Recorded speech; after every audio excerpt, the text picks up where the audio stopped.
Good afternoon, everyone.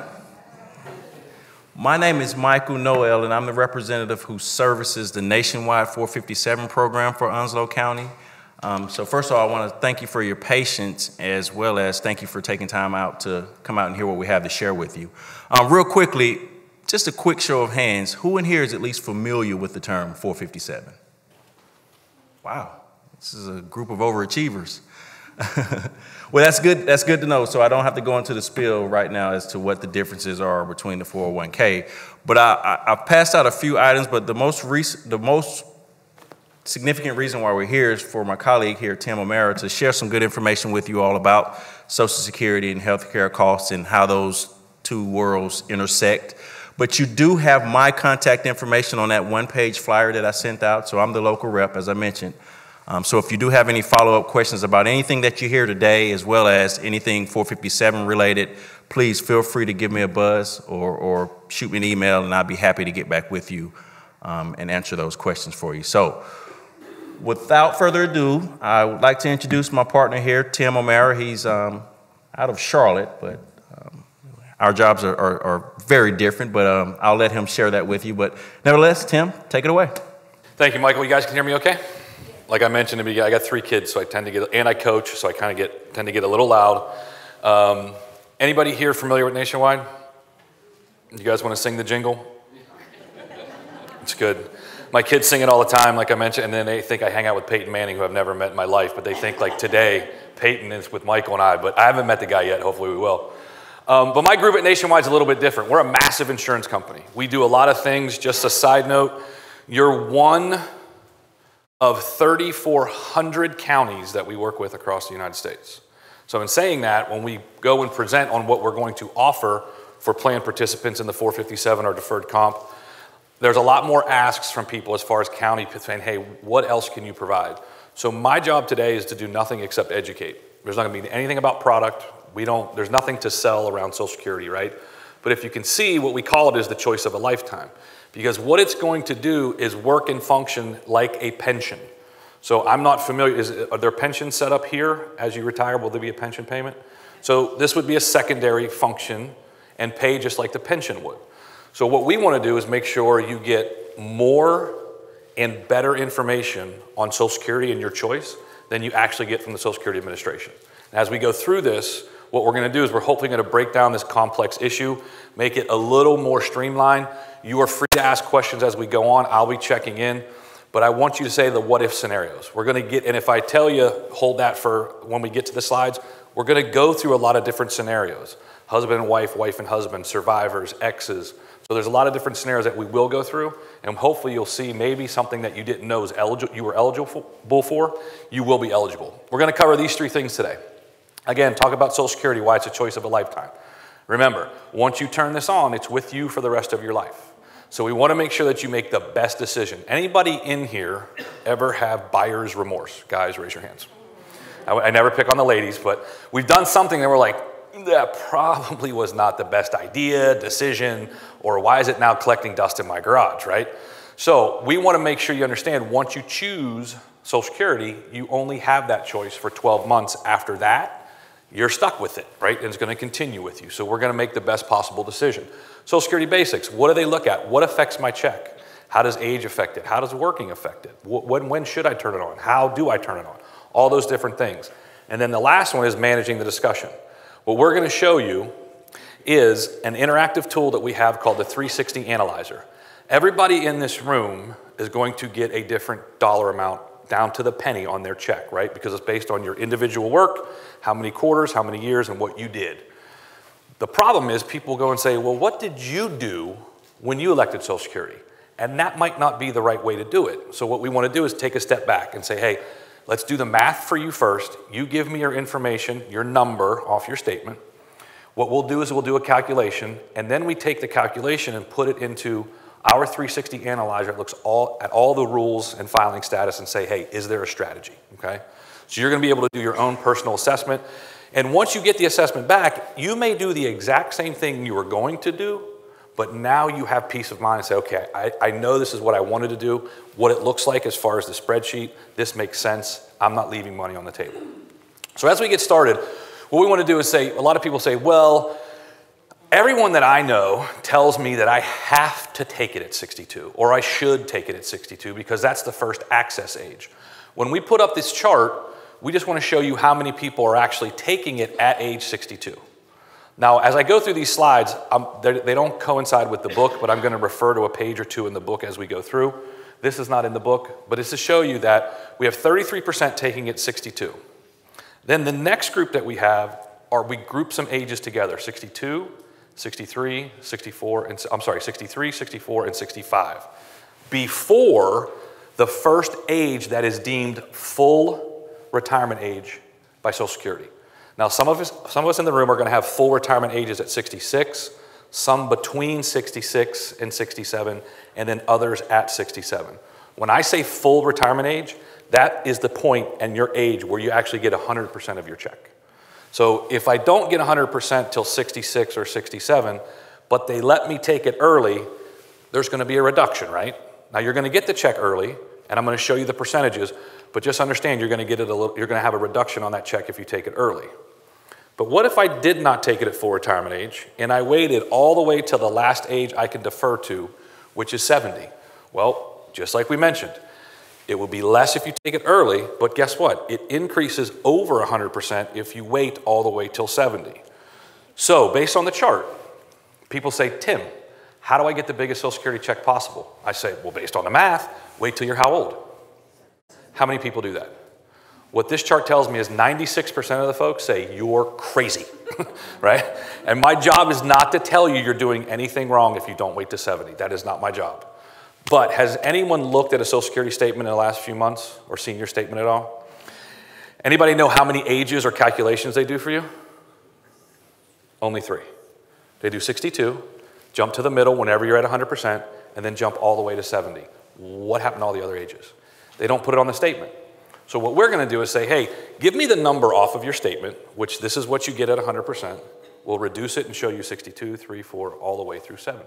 We're going to give you, like I said, more information than you get from the Social Security Administration. Now, the one thing about that group at 62, ironically, if I were to take this chart and push it back to the 70s or the 80s, that 33% would be up over 60. Because this is how it used to be.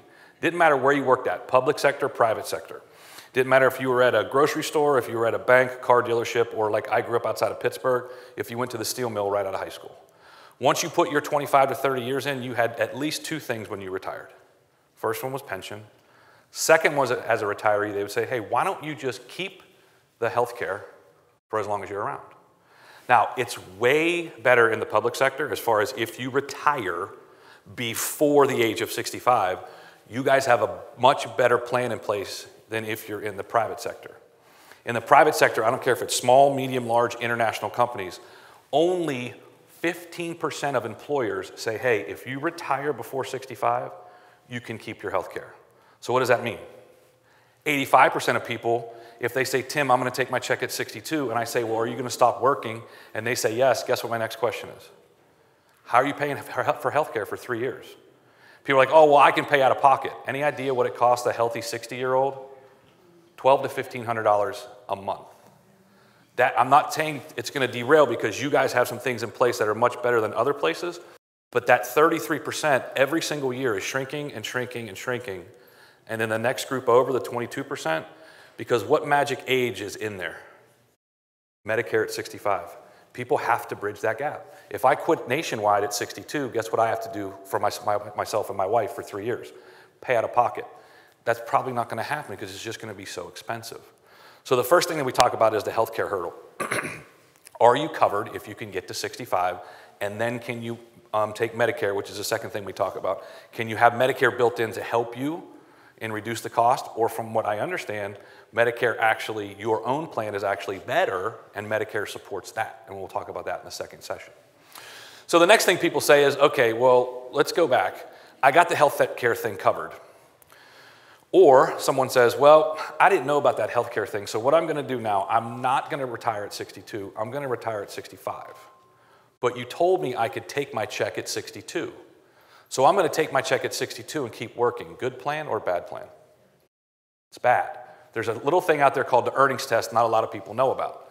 Social Security doesn't have a problem with you saying, hey, I'm going to take my check at 62 and I'm under full retirement age, they have a problem saying, I'm going to take my check, I'm under full retirement age, and I continue to work. What this says up here, if you make more than $17,000 a year, the first $17,000 is allowed at age 62, 3, 4, and 5. Again, before full retirement age. If you make more, over that $17,000, we are going to pull money out of your check and withhold it, $1 for every 2 that you go over. So let's say someone makes $27,000 a year. $17,000 is allowed, but $10,000 is over. $1 for every 2, they take $10,000 divided by 2, and they withhold $5,000 of your money until you get to age 66 or 67 or that full retirement age. They'll tell you, well, don't worry, you'll get it back. We're just withholding it until you get to full retirement age, and then we're going to give it back. So you know what Tim says? I'm like, okay. You hold $5,000 at 62, 63, 64, and 65. 5 times 4 is 20 grand. So I'm pretty excited when I turn 66 because you, Social Security Administration, are going to write me a check for $20,000, right? No. Here's what they say. Hey, congratulations, you made it to full retirement age. First thing is, at your full retirement age, earnings test goes away. So if you go back to work or continue to work, yes, you can take your check, you'll be getting 100%, and you can make as much as you want. There is no more withhold. The second thing is, if they did withhold money, they're going to say, okay, Tim, we have $20,000. You're 66. Guess what? We think you're going to live to 84. So what do? They take the $20,000, they sprinkle it over every monthly check until I'm 84. Guess what I say? What if I don't make it to 84? You know what they say?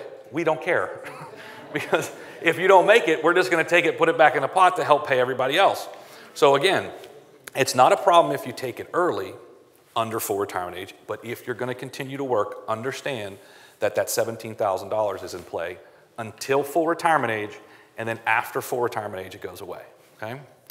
When we talk about earnings, people get very nervous. They're like, well, I'm going to retire, I have health care covered, but I have maybe 1, if not 2 in the household. I have pension checks that are coming in. Pension is not included.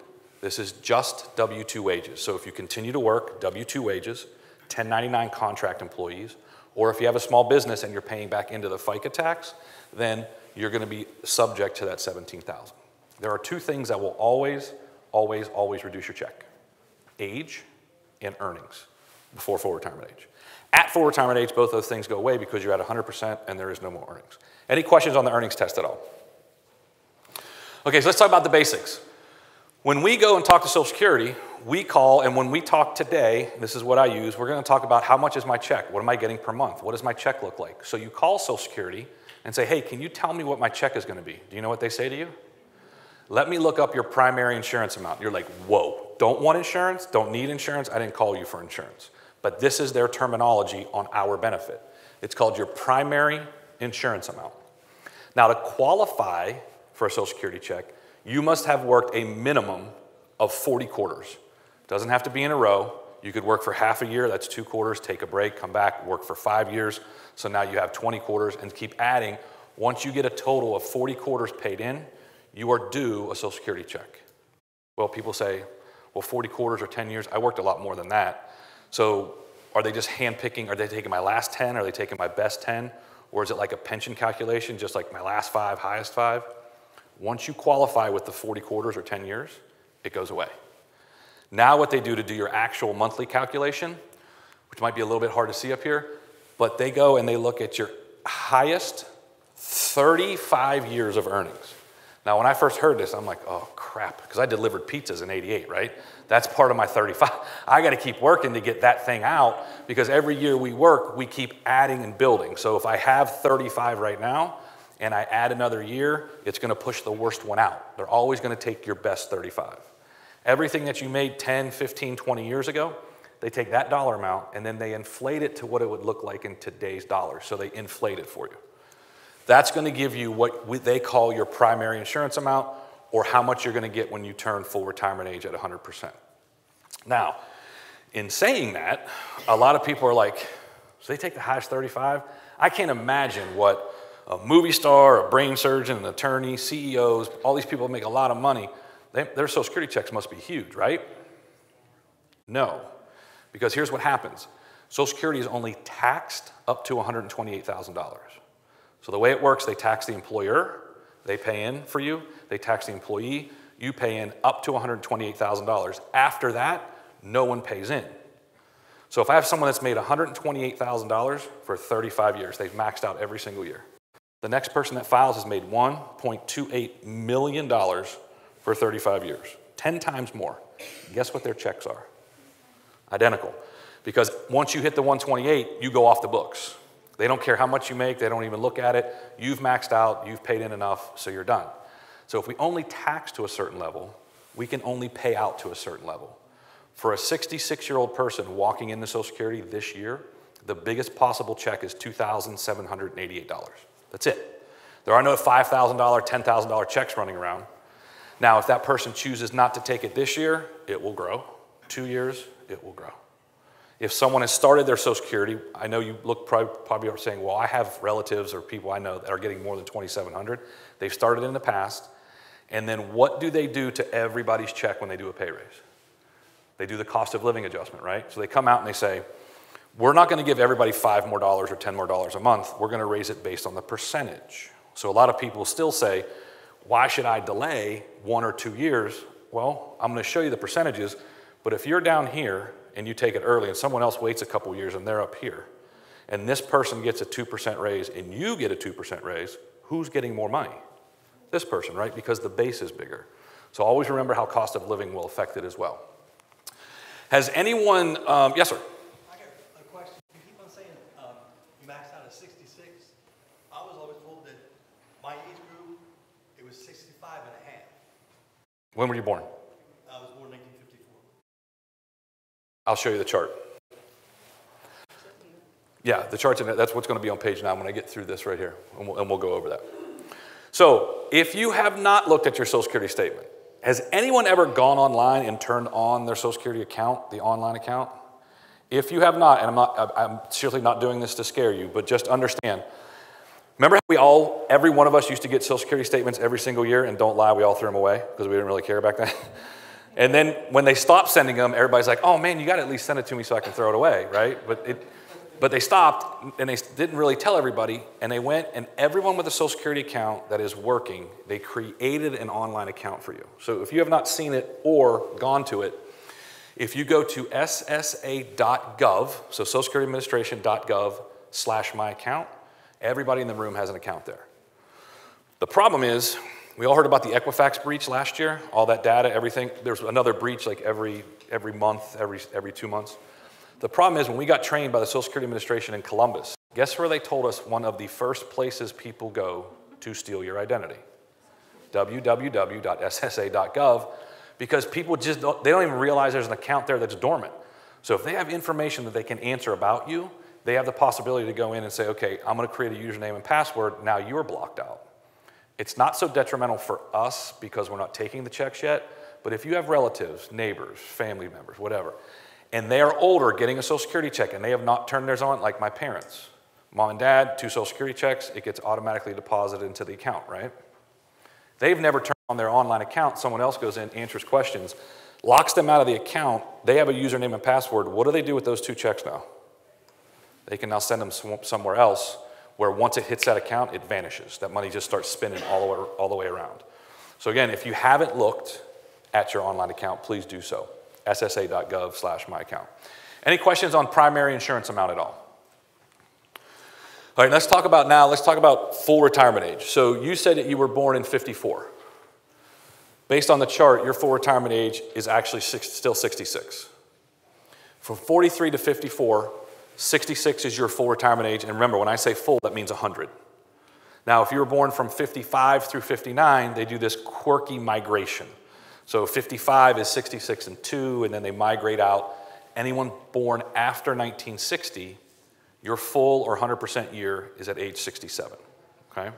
But remember, earliest eligible age, you can still take it at 62, 3, 4, or 5, and you can delay as much as you want till age 70. So I know that you have a full retirement age of 66. Anyone else in here have full retirement age at 66, okay? Let's go over the numbers for you. You call Social Security or you look at your statement, it says if you go to wait till 66, you're going to get $1,000. But you're 62 and say, well, I'm going to retire. I have health care covered, and I'm not going to work, so I'm just going to turn the check on. No problem, but they're going to reduce it by 25%.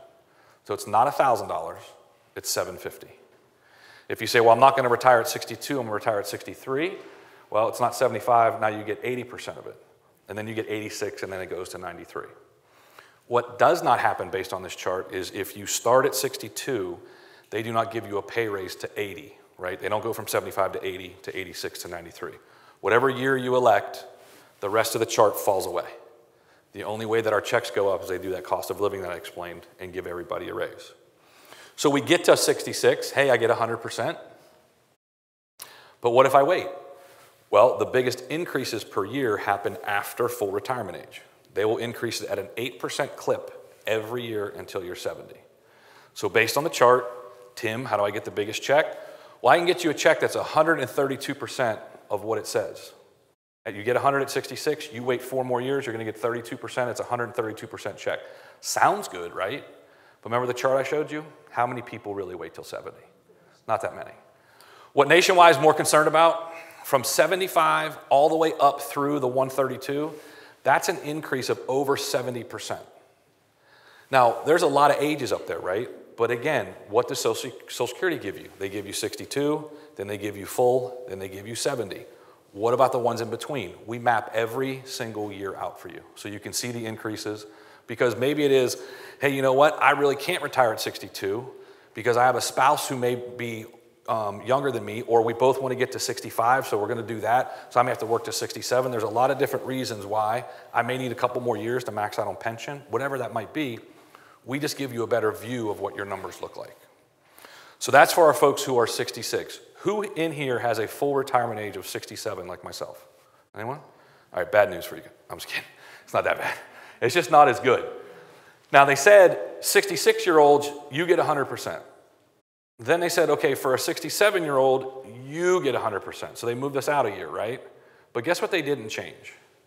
The first access year. So we can also go in at 62 and take our check. But we don't even get 75%, we get 70. So they knock it down another 5, and then they put us on the same schedule, getting up to 100 at 67. So it all depends on when you plan on retiring, but understand, based on your full retirement age, you go early, there's going to be some form of reduction. Yes? What do they do with those of us in the 66 plus however many months? Do they So, calculate that? yeah, so what are you, 66 and? 66 and 8. So you're 66 and 8. So on this chart, what we would do is put 62.8, 63.8. That's when you would hit the number.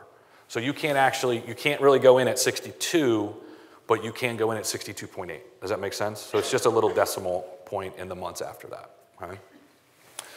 But remember, 2 things. 1, we get reduced because we slid the year out. The other thing is, no one in the world has a reason to delay their Social Security after 70 because they don't pay you anymore after 70. Unfortunately, we only get 3 years. Our folks at 66 get 4. So our max number is only going to be 124 or an additional 24%, that 8% times 3.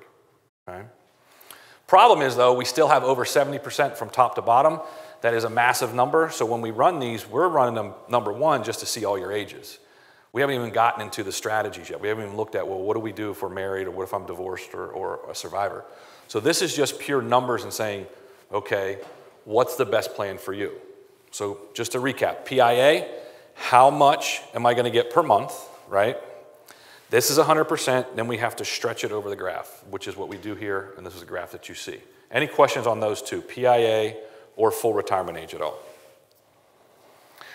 Now what we're going to do, now we're going to get into the best part of the presentation. I'm going to go through scenarios, some that may apply to you, some that may not. We're going to talk about strategies, maybe a couple little things that you didn't know were out there that you can still do. So I'm going to introduce you to my parents and talk about spousal, introduce you to my parents and run through some scenarios on survivor. And then the best slide of the whole presentation is I'm going to introduce you to my in-laws, who I love to death, but they're divorced. So we're going to go over the divorce slide, and I throw them under the bus every presentation. Right? They know about it, I just don't. But we'll have a little fun with that, and we'll go through some scenarios. So let's talk about husband and wife, wife and husband. So my parents, Tim and Chris, got married very young. My mom raised 3 kids. My dad was a restaurant owner. So in my dad's infinite wisdom, Once we started to get a little older, my dad said, well, yeah, if you want to work, come work at the restaurant and I'll pay you how? How bad is that, right? Because it's good for the household. We have some cash flow. It's coming in. Bob will pay you under the table. So guess what she wasn't accruing every year? 40 quarters. Guess what she never accrued? 40 quarters, right? But the rule says if you are 62 and your spouse is 62. So my mom does not even have an account. She doesn't even get a Social Security statement, right? But my dad is 62, my mom is 62, married for at least 1 year. And then at 66, my dad goes in and says, hey, I'm going to turn on my benefit. Once he turns it on, my mom is now, as a spouse, allowed to go file off of his account. She has none, but she fits this criteria, right? And my dad turned it on. He has to be getting his check. She files as a spouse. What percent does my mom get off my dad's account? Anybody know? It's like divorce, half. So my mom's going to start getting 50%. So dad goes in at 66. They say, Tim, your check's $2,000. My mom is 66, says, well, I don't have mine, but I'm going to file off of his. Start sending me 50% or $1,000. What happens to dad's $2,000? Nothing. Stays the same. So a lot of people are like, either there's two scenarios. One, I don't have an account. I didn't even know I had the ability to file off my spouse. Second scenario, mom worked at the restaurant just enough to qualify for 40 quarters. She's going to get a check that says, Chris, you get $600. So at 66, she can get the full $600. But when you do the math and say, well, can't I get $1,000 off of his? And you can. So what you do is say, hey, I want to file as a spouse off of his account. Then you come over and say, well, here's your $1,000, but here's how we're going to pay you. You're going to get $1,000. We're going to take your $600 first and then take $400 off of his account. Does that make sense? Back to the same 1,000, but people get really confused. They're like, well, they're telling me I'm getting you don't get two checks. It's just an accounting thing. Or I'm only getting $600, I want $1,000. Once the checks come, you'll see that it will be up to that $1,000 limit. Everybody comfortable so far? So again, key to this, 62 for both or older, married for at least 1 year, and my dad has to turn on that benefit, okay? Now, change the scenario. Dad is 66, mom is 62. Dad files, gets $2,000. Mom says, well, I fit the criteria. I'm going to go ahead and file. Give me $1,000. Does she get $1,000? Why does she not get $1,000? Based on age, right? So they put her on that same schedule I showed you. They knock the $1,000 down to 75%. Even though it's his account and he is 66, doesn't ever matter. Once the check comes over, they're going to look at the recipient's age, which is my mom, and say, you're not full retirement age, so you get 75%, not the full 50% or the full $1,000. Does that make sense so far? Questions on spousal? All right, let's go to survivor. Different set of rules. As you can see right away, do not have to be married for a year, only have to be married for 9 months. Another rule, you can take this earlier. This is the only benefit you can take earlier than 62. You can take it as early as 60. As long as if you lost someone under the age of 60 and then you remarry prior to 60 and you are married to that person when you reach 60, you cannot file on the person who has passed. If you lost someone under the age of 60, you get to age 60 and you are unmarried or you're still the widow, you can still file off the person who has passed, and from that point on, the access age, you can even remarry. Does that make sense? You're ineligible if you are currently married before age 60. You can marry after 60, and then you can go back and file on the person who has passed, but you just can't file before. Yes? I want to ask a question. What if you're divorced when they die? Hold that. That's the next one. You'll be shocked. Okay? It's crazy rules. By the way, any idea how many filing rules there are for Social Security? Too many. It's a multiple choice answer. You can pick between 1 and 2,800. Go with the 2,800, right? Because remember, when was Social Security set up? During the Great Depression. How much has changed during the Great Depression? A lot of people say, and I'm getting a little off the side, I'll go back to this in a minute. People go, why is Social Security failing? Well, go back to the Great Depression, and they said, look, we don't have 457s, we don't have pensions, we don't have IRAs, 401ks. We're going to force the employer to put money in. We're going to force you to put money in through a tax. We're going to hold it. Then once you get to a certain age, we'll pay you for lifetime income. So, Great Depression, we talk in mid-30s, late 30s, whenever somebody pays in 10, 15 years. We're in the late 40s now. So 1948, you walk in, you're 62 years old, and you're like, hey, can you start sending me a check? I'm 62. They say, sure, you're 62. What was life expectancy? 64. They're like, you paid in for 15, we're gonna pay you back for 2, we win. Now what happens? We're not paying for 2 years anymore. We're paying for 2 decades. So longevity is something that Social Security has to address. Certain ages, probably my kids, when they get up there, if it's still there, there's no way they're gonna access it at 62. It's probably gonna be a lot older because everybody's living longer, right? That's just a side note on Social Security. Back to surviving benefits. Back to mom and dad, Tim and Chris. Tim's getting his check for $2,000 at 66. Mom's getting a check for $1,000. They get cost of living adjustments. They're now 72 years old. Mom passes away. Her check's $1,100. What happens to it? Goes away.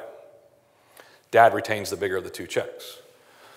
Sitting there, mom's $1,100, dad's $2,200. Dad passes away. What happens to the check? It goes away also, but what is my mom allowed to do? She can go in and file and say, hey, as a survivor, I would like to get what % of that check does she get? All of it. She's already getting half, right, as the spouse. Once the person passes, she steps up to 100% of the check. Now, Social Security is not a proactive agency, meaning if you look at your Social Security statement and there's a glaring 0 because nothing was reported on a certain year that you know you worked, guess what they will do? Nothing. They will not call you. If my dad passes away before my mom, guess what they are very good at doing? Stopping his check. But guess what they don't do to my mom? They don't call her. They don't tell her to come in. Nothing. They are not proactive in that way. It has to be on us to go in and say, look, I lost someone. Can I now file for a survivor benefit? Then they assume that check at 100% as long as you're above that full retirement age. If you're widowed before the age of 60, you can't file for benefits? No, if you are a widow, so if you lost someone before the age of 60, you can't file until you get to 60, unless you're remarried. So again, I met 2 ladies in Biloxi, Mississippi. One was 50, at the time, one was 64, one was 63. They come up and start yelling at me. And I'm like, whoa, I don't work for Social Security, so we'll just hold on. Let me explain your scenario. One was 58, lost a husband, one was 57. Now, they think there's a survivor benefit, but it doesn't kick in until what age? So they go in, they're like, no, you're not old enough yet. So now, number 1, they lost a loved one, right? Number 2, they lost income to the household and they lost health care benefits. So what does that force them to do? Go work. Either go back to work or continue to work or maybe do something different because you need more income. They both reach age 60, they go to file, and they say, okay, here's how much you're going to get, but we're going to reduce it because of what first? Age. First is age. They knock it down to 70% for a survivor at age 60. But then they do the math and say, well, are you working? They both say yes. So at 63 and 64, guess how many checks they've received so far? 0. Because if you go over that 17,000 to a certain point, it could possibly wipe out the whole benefit that you were going to get. So back to my comment, 2 things that always reduce your check: age and earnings, okay? Other questions on survivor, last thing on survivor benefits. My mom cannot file on my dad until he does what? Turns it on, right? My dad's gonna be one of those crazy 4% people that says, I'm gonna wait till 70. And my mom's like, well, crap, now I can't file on you, so I gotta wait with you. So his goal was to go to 70.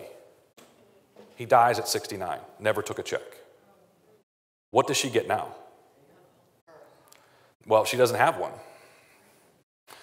Is it the 100% that he would have got at 66? Or, remember, he waited 1, 2, 3 years at 8%, so his check, if he would have turned it on, would be 124%.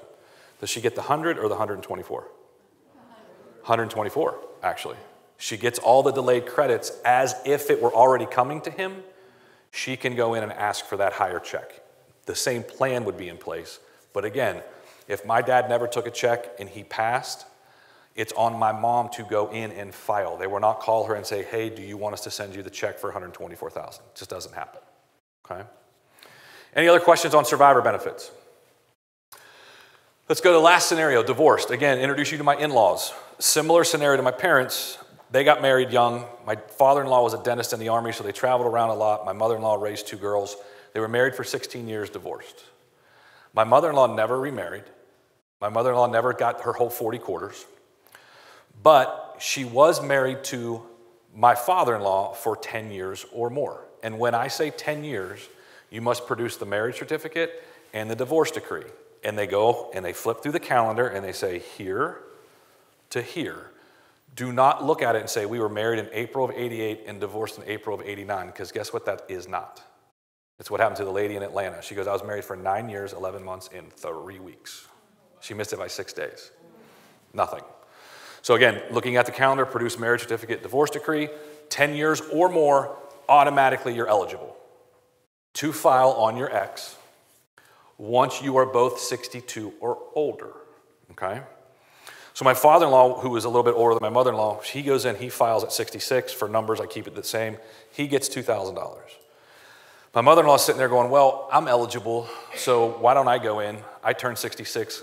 I'm going to go in. I'm going to ask for an ex-spousal benefit off of my ex-husband. I'm currently not married, so I can still file off of him. She files, and they send her what percent of his check? Just like divorce, right? She's going to get her 50%. Now, when we go to pay an ex, what happens to the person who has the $2,000 when we start paying an ex? So what happened to my father-in-law's check when my mother-in-law started getting it? Nothing, and guess what? My mother-in-law was livid about it. She's like, I'm going to get him one more time. And I'm like, Grandma, it doesn't work that way, right? He's going to get a check for $2,000 because you were married for 10 years. You look just like a spouse, but you're an ex. So you can ask, like my mom would, ask for half. She gets the $1,000. And the other thing that is unlike a spousal benefit, my mom could not turn it on until my dad did what? They do not allow ex-spouses to do that, because here's the scenario.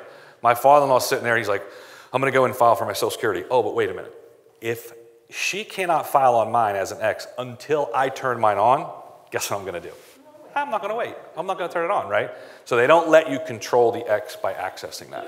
So if my father-in-law never turned his on, even though my mother-in-law can go in at any age over 62 and file. Same rules apply, though.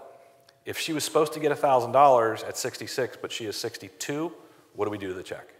Reduce it again, right? So it looks identical to how the spouse scenario works, but what you have to do is prove that you were married for at least 10 years. Now, this is not my father-in-law's scenario, but I embellish it a little bit. He kind of likes it. He was married for 16 years, gets divorced. He remarries and is married for 11 years, then gets divorced. Now he gets up to age 62, and both exes are 62. So he's like, well, I know there's this rule I'm allowed to file off of an ex, but he has 2. Which one does he file off of? All you do is do the math and say, who made more? And be like, I like you a little bit for one more day. I'm going to file off you because you give me a bigger check, and now he can get paid the bigger of the 2 checks, 50% of whatever that is, right? You just do the math and figure out which one it is.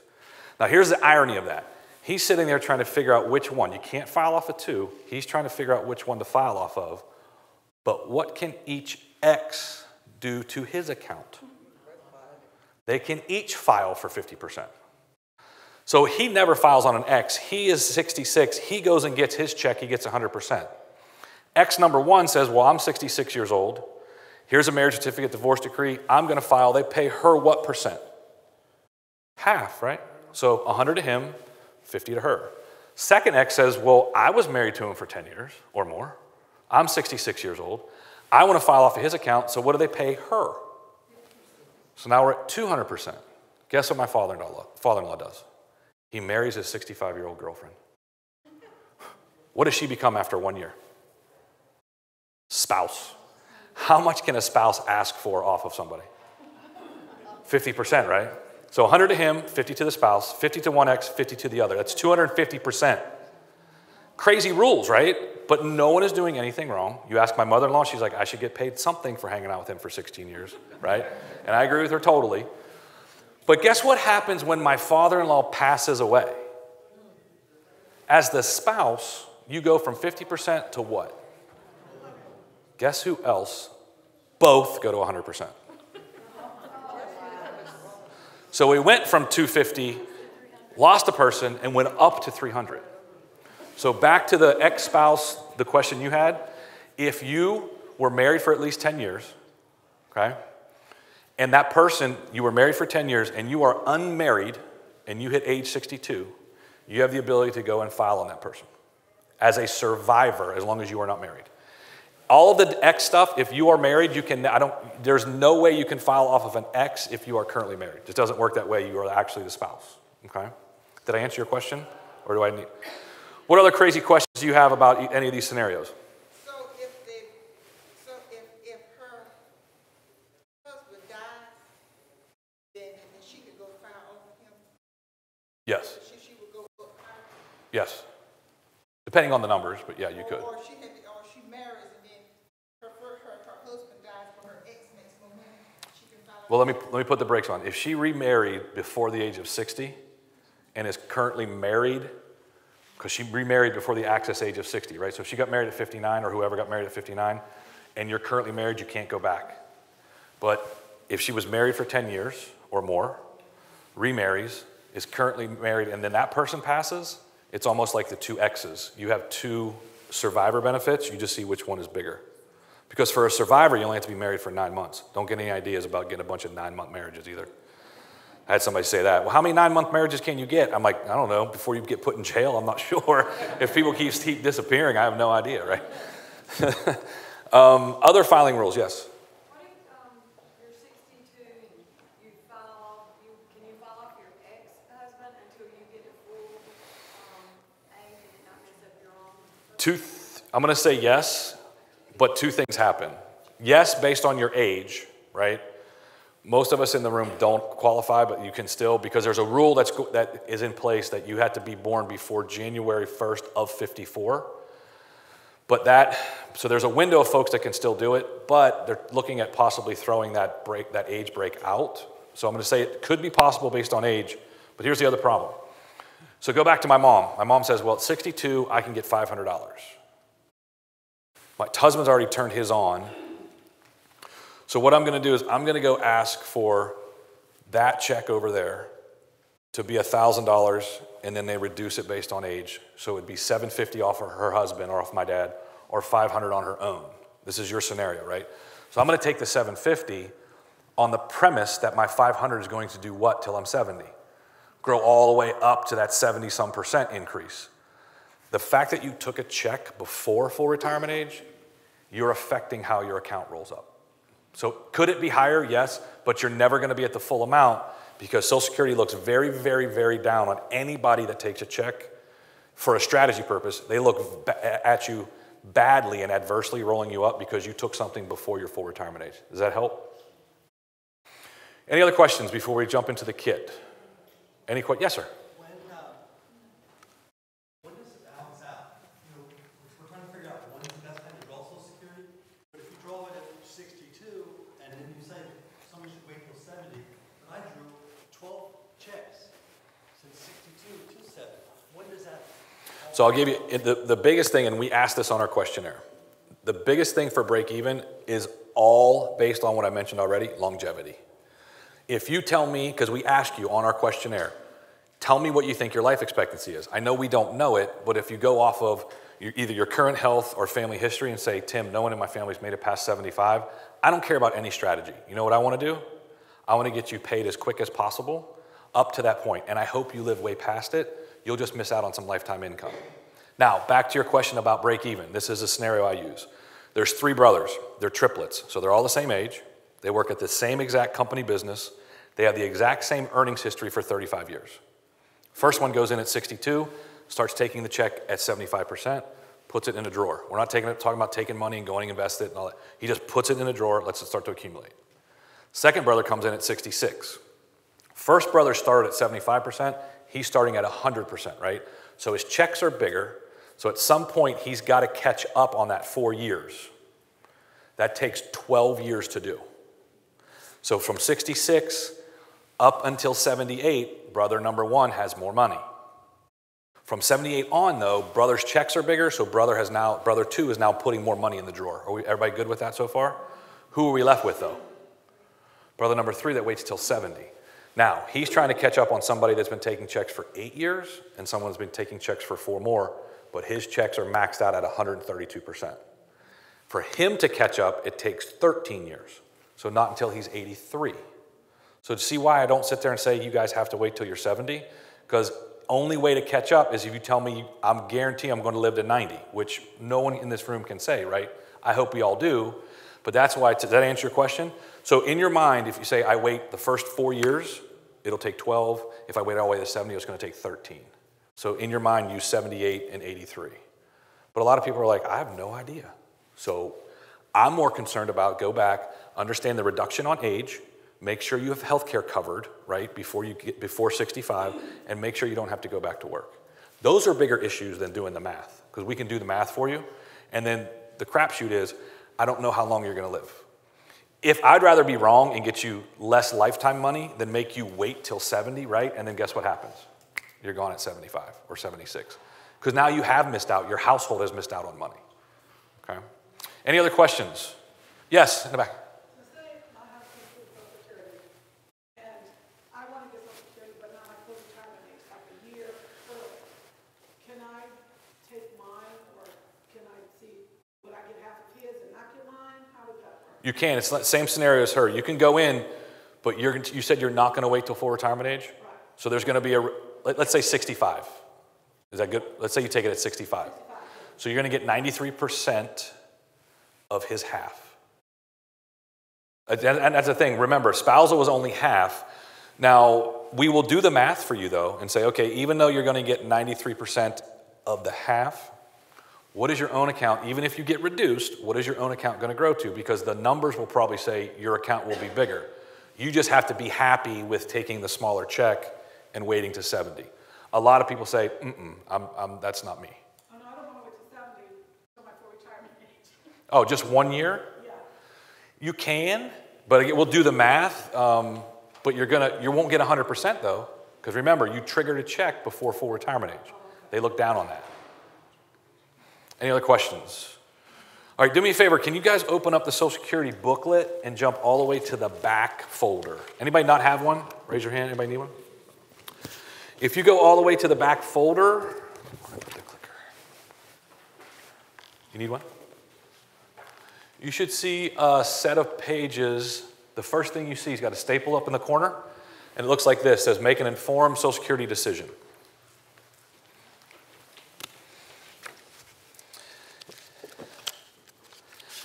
If you can take the first page and go to the back of the first page. So just take the first page and flip it over. It's going to say assumptions on the top. This is a hypothetical situation with Jim and Linda. For Jim and Linda, what we do is say, okay, go out on your statement, whether it's on the website or the paper statement that you get, that you've seen. Give us what your primary insurance amount or your full retirement age number is. So for Jim and Linda, we go and run through every available age, starting at 62 all the way to 70. This right here is more information than you get on your own Social Security statement. The problem is we don't have access to your Social Security account. You got to pull that number for us. So it's a little bit of homework, but once you give us that number, we start crunching all the numbers and give this to you. Now again, the math part is good, but Jim and Linda both have work histories, married, age difference is about 2.5 years. So based on that, you may have the ability to do one of those strategies. Now, we've been talking in a couple of the examples or questions where, well, if my husband turned his on, can I go and take mine for a couple years and then go over it? You can, but guess what strategy works for Jim and Linda? Jim is older. Jim gets to 66 first. The strategy to give them the most income for their lifetime says for Linda to turn hers on early. Now, Jim didn't turn it on yet. Linda did, so it's a smaller check, but because she turned it on, who can ask for part of the check? Jim, right? So now he said, the strategy says, Jim, take part of your wife's check from 66 to 70. Number one, you're older. When you get to 70, you're going to drop that check, jump over, because he's already full retirement age, jump over to 132%.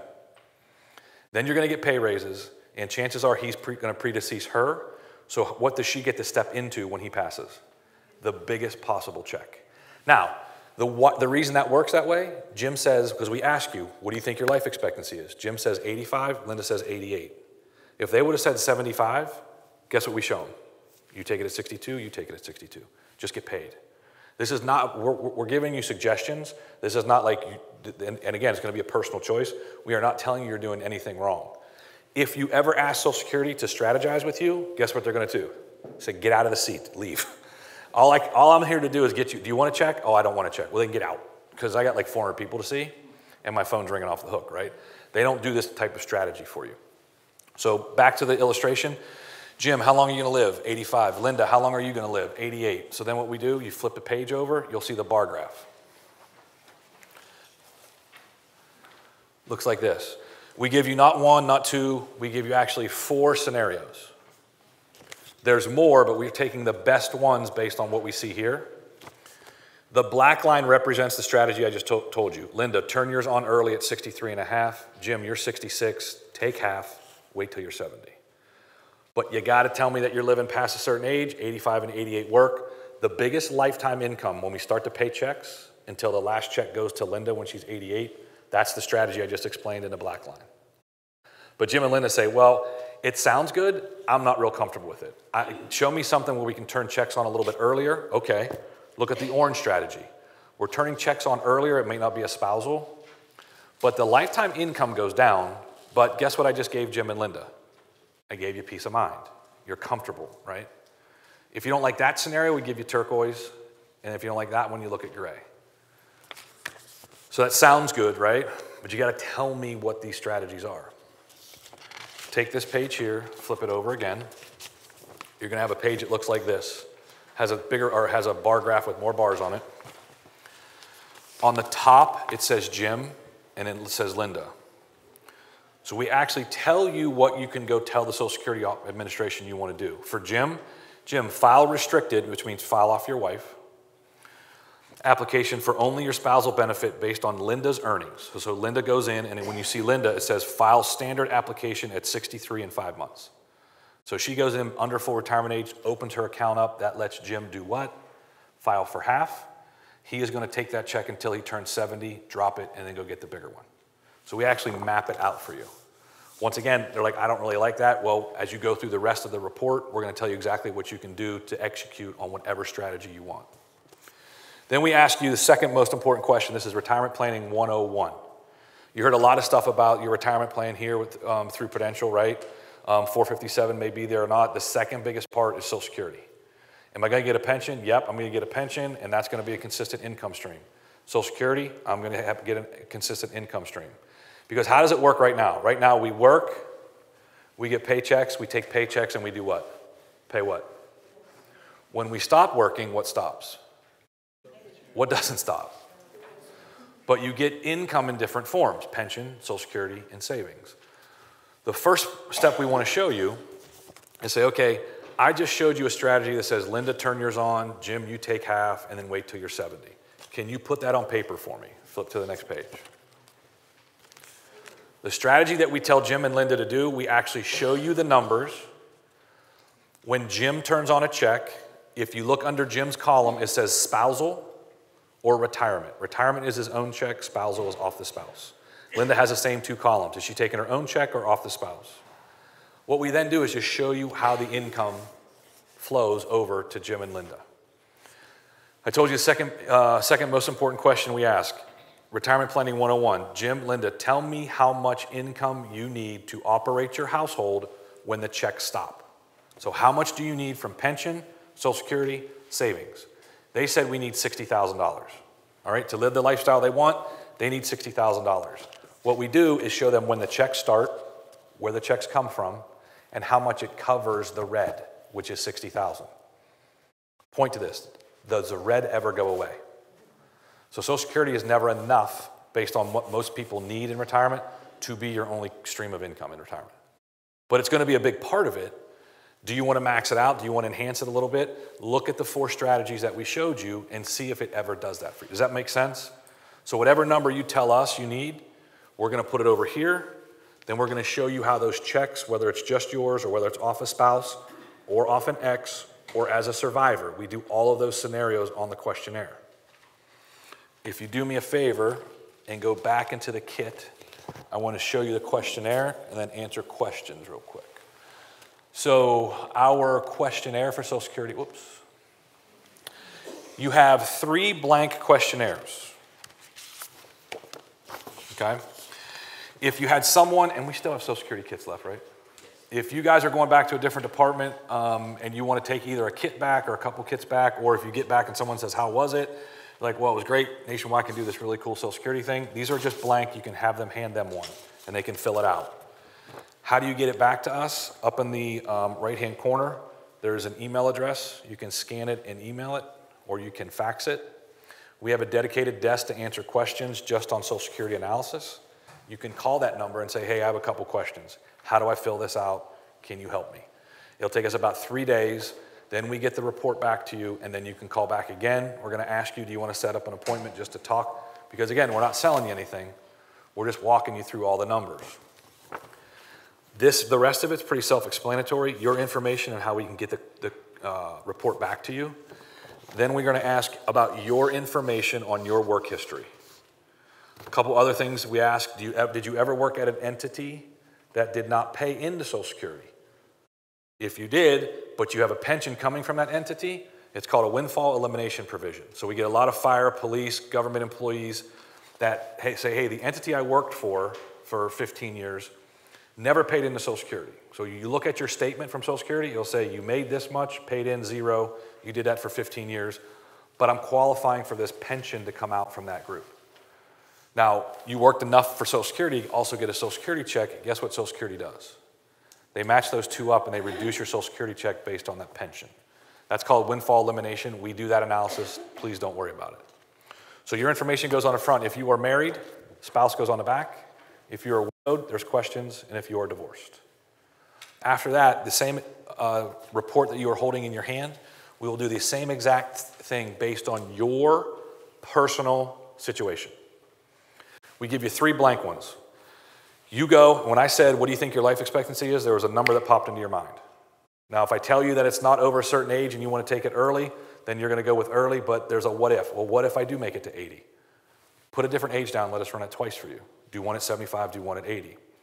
What if I say I'm going to go to 80, I need $40,000? Well, we'll show you. And you say, well, that red number doesn't include my pension. If I throw my pension on there, I go up from the red into the green, right? So I'm good.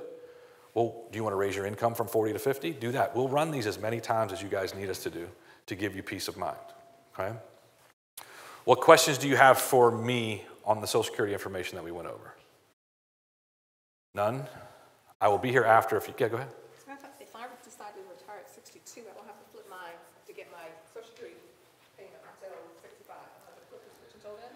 Yeah, because remember, the Social Security Administration is reactive.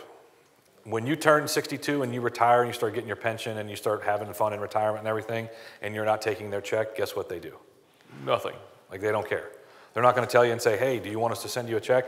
You got to go file, right? Just like, let's say you go, I'm not going to wait. I'm going to wait till 70, and then when 70 comes, you forget to do it. Or we've had some people that didn't even know they qualified for one, and they were missing out. We had a 73-year-old that never got a check for 3 years. So it's crazy scenarios, but it happens. Yes, sir. So basically, Social Security is not affected by anything you get a 1099 for, correct? Retirement? Oh, yeah, your pension income. So if you take a withdrawal from a deferred account, IRA, 401k, 457, 403b, that does not include on income because it's not a wage. It will be taxed as ordinary income, but it's not a wage. If you are a 1099 contract employee where you get paid, and you are responsible to pay FICA, that number will be there. But you don't pay FICA tax on your pension income. Does that answer your question? Any last questions? Yeah. I have a question. If you're trying to do this worksheet, and like I was married over 10 years, but I don't know like what my ex-spouse was. Yeah, that.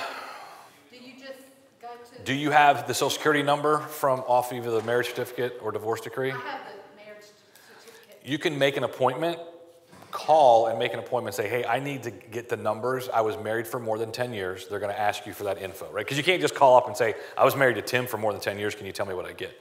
You got to go prove it. So that's my mother. That take that info in and say, tell me as the ex, because you're not currently married, right? No. Tell me as the ex what I can file for and get off my husband. Ex-husband, I'm sorry. Yeah, they'll tell you that. Just give them those 2 documents, okay? Yes, sir. So your ex do they let you know all of a sudden you just get a shorter check? Well, no, your check's never, that's the thing, your check's never reduced. So my father-in-law was getting $2,000. Now he knew because we told him, right? But when she goes and gets $1,000, he gets a check the next month that's still $2,000, even though $1,000 went to her. If you have an ex of over 10 years, unless they need to call you for a marriage certificate or divorce decree, you may never know they're filing off you because it never adversely affects you. Never. So you're getting yes. But if they were married, they can't. If they were remarried, if they're currently married, they cannot come back and file off of you. Now, they could be married to the second person for like 7 years and realize I can get more money if I go file off my ex and get a divorce, which we've had people talk to me about, which is, I think, is crazy. But so my father-in-law was married for 16 years. If he went through and was married for another 7, and he could never go back and file off my mother-in-law. Does that make sense? Because you can't be married and file off of an ex. Any last questions? All right, I'm going to jump right into Medicare, healthcare. If you're not staying for Medicare, by all means, you're excused, but I'm going to go right into Medicare for about 40 minutes, and then we'll be done, because I think we have to be at 3:30, right? Are we done at 3:30? There's a blue kit that you have in front of you. Do you have another healthcare kit? We don't have the new one. Is that all Social Security?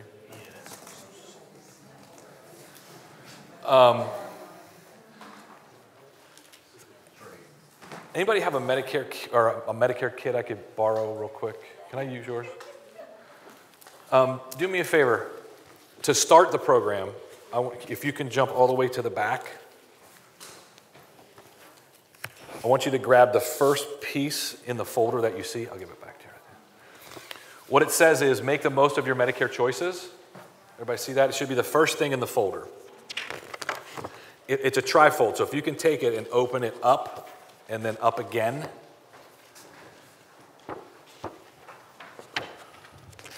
There's going to be, I'm going to refer to these right here in the middle page, the bubbles that you see, path 1 and path 2, a lot.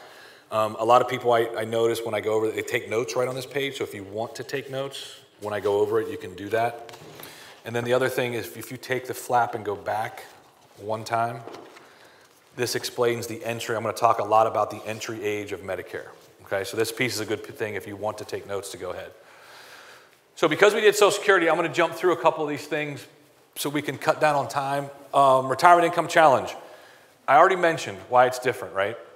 1970, 1980, I don't care where you worked at. You work there, you're going to get health care benefits. Problem is, and I'll show you the chart before we go through, the chart has fallen now to where 85% of employers say, side note to kind of back this up, GE, we're all familiar with General Electric, right? Massive international company.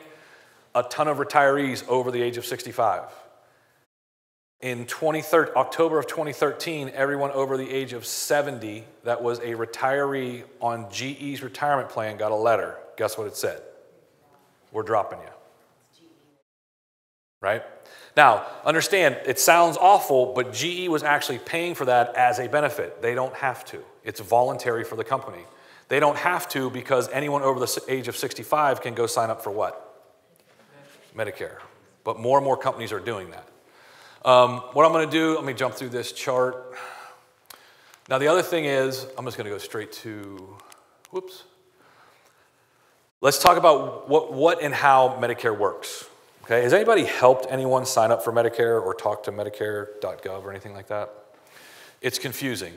Anybody here turning 65 in the next year, year and a half? Anyone? Okay, do me a favor.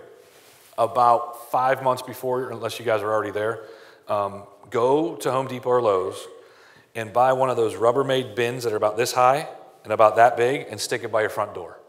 Because you will fill it, and I'm not lying, in 2 weeks with all of the mail that you will get from every Medicare supplement, Medicare Advantage, Medicare Part D company, all of them. Every health insurance company in the world knows you're turning 65. Everyone does, right? So they're going to start marketing you. So, and it gets very confusing, but you're going to get a lot of material in the mail.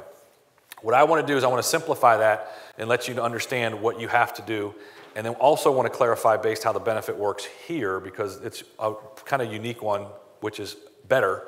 But I'm going to walk you through the path and the pieces and the parts was in that middle of that trifold. So the way Medicare works, you have option 1 or you have option 2. Option 1 is traditional Medicare. So that's where you go out and say, okay, I'm going to work with the Medicare Trust, the government program. I'm going to get a Medicare card. Inside that card is already built in 2 pieces. Medicare Part A, which is your hospital coverage.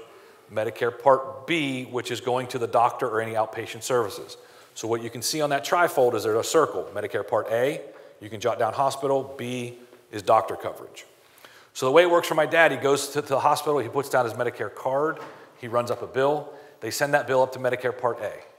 Medicare Part A says, okay, hospital, we're going to send you back the reimbursement. Do they reimburse 100% to the hospital? Never. It's never 100% covered. He goes to the doctor as a follow-up to the hospital, runs up a cost at the doctor's office. The doctor now sends up to Part B to get reimbursed, but same scenario. Do they get reimbursed 100%? No. So understanding that, Medicare's gone out to the insurance companies and said, look, we want you to put plans in place that back up what we don't cover, because they don't cover everything. Rule of thumb, Medicare by itself covers about 60 to 65% of your bill. That's it. What people have to go out and do, they have to go out and add a supplemental insurance policy. So my parents got their Medicare cards. Then they went out and said, okay, I'm going to add a backup insurance. All of these terms mean the same: secondary, supplemental, or Medigap. They're all the same. You're stepping outside to an insurance company. They're going to send you another card. Now what happens, my dad puts 2 cards down at the hospital. They bill A, they get reimbursed, then they rebill it to the supplement. Depending on the level of your supplement, how much do they pay? It could be all, or it could be less than all, depending on what level of supplement you get. Now, the last thing that you have to add on that side in Path 1 is a Part D program, or prescription drug. So once again, I got to go out to a vendor. One of those 7,000 pieces of mail you're going to get, a lot of them are going to be Part D plans. And just a side note, we go over this in the Part D. In about a week, open enrollment starts. You'll probably see it at every Walgreens, CVS, Rite Aid. They're putting flags out. Let us look. Part D, you can get your Part D here. Used to never do that. Now the Part D companies are going through the pharmacies, not in a bad way, but just saying they give the pharmacist a lot of data to say what's the best plan for you to be on. And I'll touch on that in a slide in a minute. So for that side, for Path 1, you had to pick only 3 things. I picked Path 1, which had A and B. I added a supplement. I added Part D. That's it. That whole package works exactly like your group health insurance way of working. But we have this other path over here, Medicare Advantage. On one side, we have Medicare Part A, B, and D. And then over here in Path 2 or Option 2, we have just Medicare Advantage Part C. What's the difference? Well, you go away from traditional Medicare and you go 100% with an insurance company. So you're not working with the government plan anymore. You're actually working with an insurance company that comes into the county, well, they come into the state and into the county that you live in, and they say, okay, we're going to put a pricing structure together for anyone that goes to this hospital. What's the major hospital here in the county? What is it? So, okay, so that is built up to reimburse them. They know the cost structure of the hospital system. They know what they're going to reimburse, and so they work it out. Now, what happens is you have to go to that hospital, those doctors, right? You come see me in Charlotte, North Carolina, and you get sick, and I take you down. Guess what I don't have? I have Carolinas Medical Center, which is nothing to do with your Advantage plan. So you're out of network, which becomes out of, right? So again, we don't sell any healthcare. What we just caution, because we do these presentations and we see is, well, I'm going to go over on this side because guess which one is cheaper? Option 2 is cheaper. Path 2 is cheaper. But then you get over there and you're like, well, I can't even go to a specialist in Charlotte or Raleigh. I can't go to Duke Medical Center. I can't go anywhere because I got to go just here. So we just want everybody to understand, ask a lot of questions, because people say, well, I have a Medicare Advantage plan and it says I have out-of-network coverage. That sounds good, right? But did you ask them what % are you covering if I'm out of network? They call me back a week later, they go, guess how much they cover if I'm out of network? I go, I don't know. You go to the hospital, you spend 3 days, what do they cover? 50%. What do you think your bill is after you've been in a hospital for 3 days? So understand the coverage. There are ones that are better, but a lot of them are and this is for an individual Medicare Advantage plan. The options that you have available to you here in your county are going to be different than what offered to a 65-year-old person or older in Mecklenburg County or up in Raleigh or in a different state, right? So again, option one is going to cost more. My parents and my in-laws are all on option one. My brother lives in Boston, Massachusetts. If my parents are up there visiting and they get sick, they can go to any hospital, any doctor, any specialist that accepts Medicare. There is no network when you're working with traditional. It's from coast to coast. Anywhere you are, anything that accepts Medicare, you can go in there and you have coverage. Even covers you outside, in some instances outside of the United States, depending on where you're traveling, okay? But the problem is people are gravitated toward the cost. Or someone who's very healthy at 65 says, Tim, I haven't been to the doctor in 2 years. I'm in a hospital in 5. I'm going to do one of two things. You know that secondary supplement you said I have to add?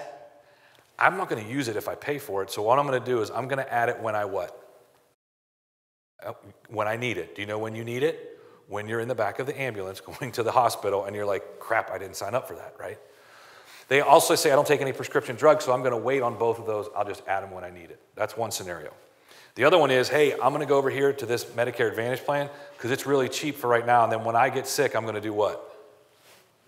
Medicare's stupid, but they're not that dumb. You have 2 entry points, and one of them is on that trifold that I showed you with the birthday cake. You have 2 entry points to Medicare. One is 3 months before the month of your birthday, then the month of your birthday, and then 3 months after. So that's a 7-month window if you are already retired and paying for your own private insurance, or you're not working and you're not on a group plan, or you're not on your spouse's group plan. If you say, look, I'm going to be working, or I'm under my spouse's plan who is going to keep working, I'm going to stay in the group plan past 65 to 66 to 67, all the way to 68. Not a problem. You're outside that window, but you've had credible coverage. So when either you quit working or your spouse quits working, what you get is something that we term a credible coverage letter. It says, Tim and Caroline were covered by this plan up until this point. From that point on, you have 8 months to sign up for all the pieces and the parts that you need. The reason I say that is, if I sign up in my window at age 65, and I have a gentleman who has high blood pressure, high cholesterol, I have one who's a cancer survivor, I have one who's completely healthy, and they buy the exact same thing at age 65, based on health, who's going to pay more? Trick question.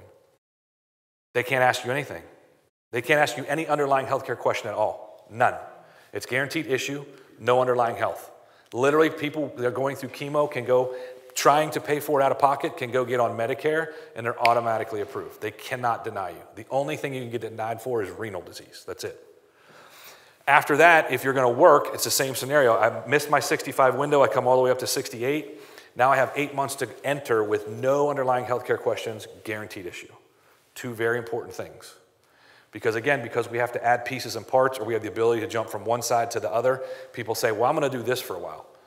So they sign up at 65 for an Advantage plan. They get sick at 68. They come to go back over here. Guess what Medicare can ask you now? Every question under the sun, in hopes that they find a way to reject you.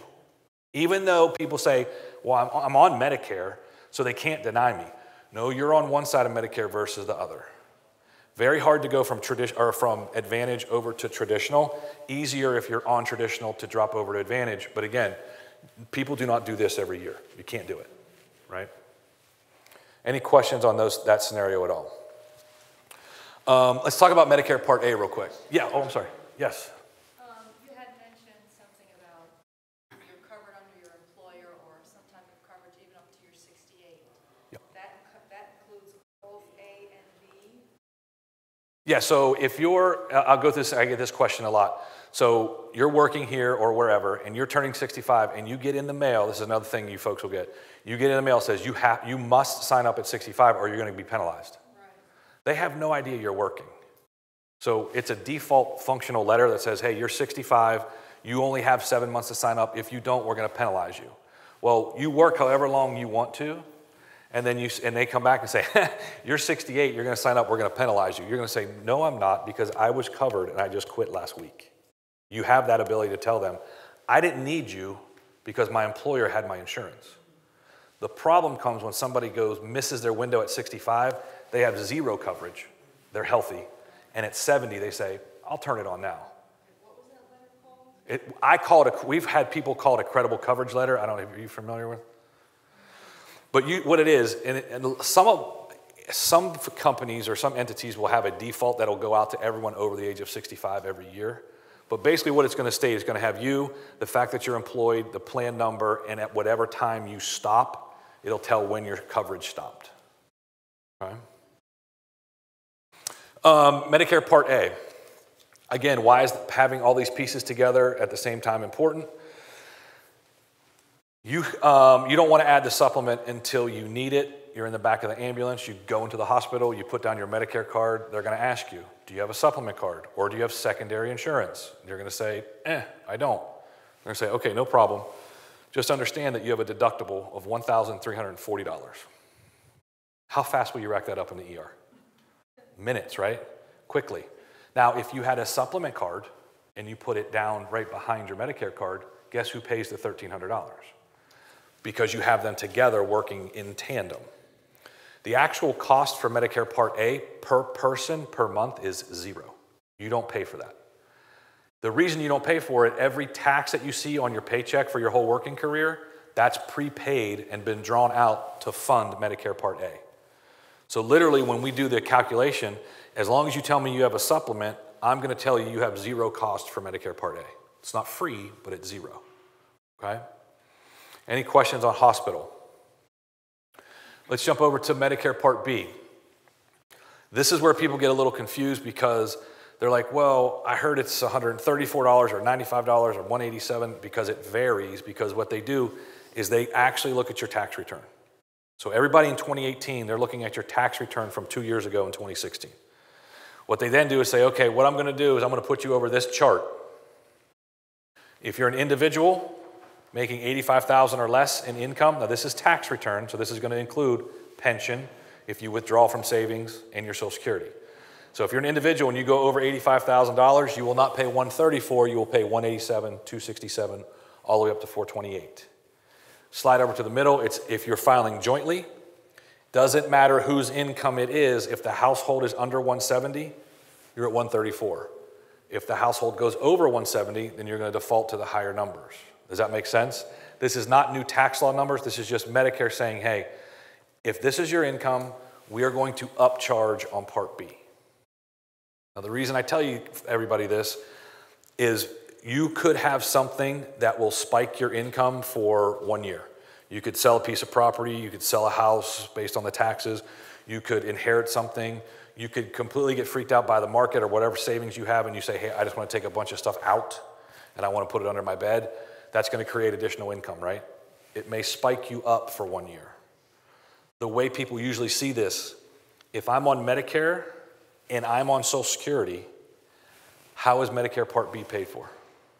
Medicare says, don't worry, you don't have to write us a check. So you're like, okay, A, I'm not writing you a check for, so that's zero. Now you're telling me I don't have to write you a check for B. Medicare's free, right? No. Because you're on Social Security, they walk over to the Social Security department and say, hey, before you send Tim his check, and we can't stop this, it's automatic. Before you send Tim a check, you need to take out $134 and give it to us and then send him the check because you're on both programs together. If you're not on Social Security yet and you got to pay that Part B, you just write them a quarterly payment for whatever the amount is. Everybody comfortable with that so far? So A, zero premium. B could be, based on what you think or look at it, it could be no income taken out of your checking account, but it's going to be reduced off your Social Security check. Then we get to Medicare, Then we get to Medicare Part D. This goes back to that Rubbermaid thing. You're going to get, there's hundreds of different Part D plans, hundreds. And what people usually do is they'll just ask a friend. They'll say, well, what do you have? I got a great plan. I pay $19 a month. I have $5 copays, and that's it. Everything's covered. And you're like, good, give me the plan. I'm going to go to, how many prescriptions do you have? I have 3. Okay, $15, $5 copays. You go, you sign up for the plan. You go get your 3 prescriptions filled. They go, that'll be $5, $280. And you're like, what just happened? Because what people don't understand is every Part D plan has a list of drugs that they will cover. If you're not on the list, it's out of pocket. It's called a formulary. Now, you didn't ask your friend, you asked them how many prescriptions, you didn't ask your friend, are they generic or are they brand name? And then you got 2 generics and 1 brand name, and the brand name drug is not on the list. That is out of pocket.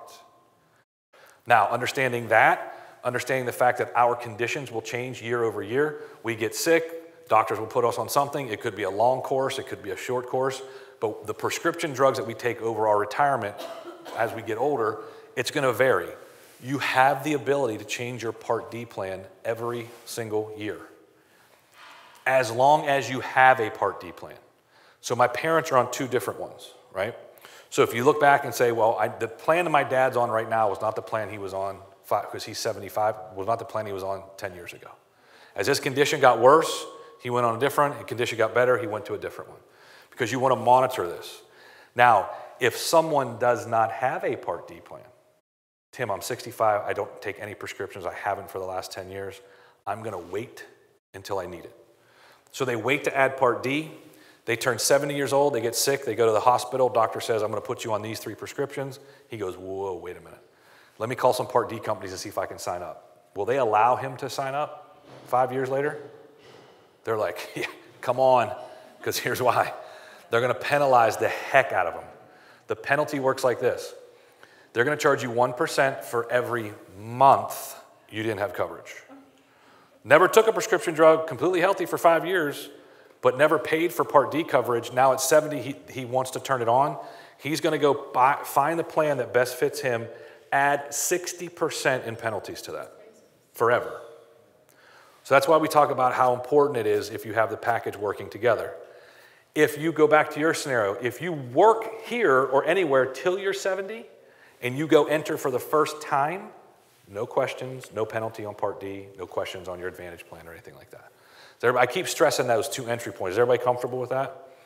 So as long as you have coverage, there's not going to be any penalties. It's when you go without coverage that you start accruing the penalties. Questions on Part D at all?